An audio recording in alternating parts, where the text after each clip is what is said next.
Hey everyone, we've been replacing our compressor, so I thought it'd be a good idea to put a little video together to show you why we felt like we had to do it. So let's go take a look. This is our old compressor.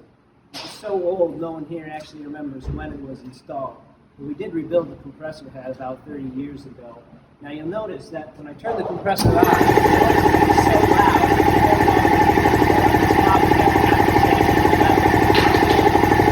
What we're hoping is with the new compressor, you'll be able to have a conversation and actually be able to hear the person next to you. All right, we got the old compressor out, new compressor in, which is a polar air compressor by Eaton Industries.